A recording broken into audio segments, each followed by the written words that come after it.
Ne fais jamais confiance. Il va te tromper. Il va te laisser. Il va te trahir. Elle va partir. Aujourd'hui, je veux parler d'une situation qui dépasse les frontières, qui ne touche pas que l'Afrique, mais l'humanité tout entière. Parce que pour avoir des sociétés productives, il faut des êtres humains équilibrés et stables émotionnellement.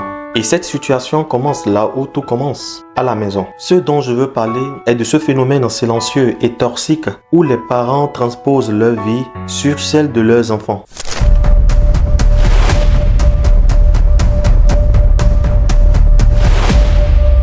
Ils pensent que parce qu'ils ont connu la trahison, leurs enfants la connaîtront aussi nécessairement. Parce qu'ils ont été déçus en couple, ils enseignent à leurs fils la méfiance. Parce qu'ils ont été trahis, ils enseignent à leurs filles à se blinder en permanence. Parce que eux, ils ont été trompés, les partenaires de leurs enfants doivent nécessairement les tromper aussi. Parce qu'ils ont connu la pauvreté, ils enseignent à leurs fils la peur de manquer et non l'art de construire. Ils confondent leur parcours, leurs échecs, leurs blessures avec le destin de leurs enfants. Ils projettent leur peur, leur colère, leur désillusion sur ces jeunes filles qui ne demandent qu'à écrire leur propre histoire.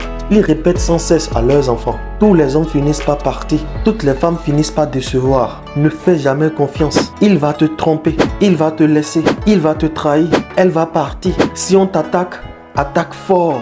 Alors, sans même s'en rendre compte, ils enseignent à leurs enfants à craindre quand il faudrait faire confiance, à se fermer quand il faudrait s'ouvrir, à voir des ennemis où il y a des alliés, à porter des armures émotionnellement si lourdes qu'elles étouffent toute spontanéité, toute légèreté, toute joie simple. Et quand la vie de leurs enfants finit par ressembler à la leur, ils s'étonnent. Ils s'étonnent quand la vie affective de leurs enfants se dégrade, quand ces projets se cassent. Et ils appellent ça la malédiction familiale. Ils accusent même la société, la malchance. Jamais ils ne mettent en question ce qu'ils ont semé dans le cœur de leurs enfants. Jour après jour, parole après parole, peur après peur. Mais posons-nous maintenant les vraies questions. Comment bâtir la paix quand l'un vit en alerte permanente? Comment nourrir l'amour dans un climat de contrôle, plainte et soupçon?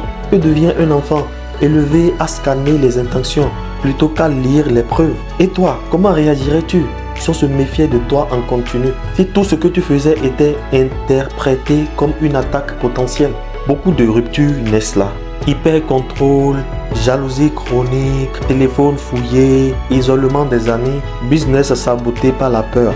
Ce n'est pas l'amour qui manque, c'est la guérison. Parce que face à cette situation, quel que soit ce que le compagnon fait, on le verra toujours comme maniganceur. On le verra toujours comme une menace potentielle. Nous sommes d'accord alors qu'il faut rompre ce cycle. Et rompre le cycle, c'est se dire ceci: mon histoire n'est pas celle de mon enfant. Ce n'est pas à l'enfant de porter ma blessure. On ne transmet pas la peur, les traumatismes comme héritage, mais des valeurs constructives et la confiance graduelle. On parle au jeu, on soigne les traumas, on enseigne l'écoute, le respect, la parole tenue. Si ce message te dit, écris en commentaire quelle croyance familiale aimerais-tu arrêter de transmettre. Et si tu aimes ce genre de réflexion, like, abonne-toi et faisons ce chemin ensemble. Car c'est ensemble que nous pouvons provoquer ce qui manque le plus aujourd'hui, le déclic.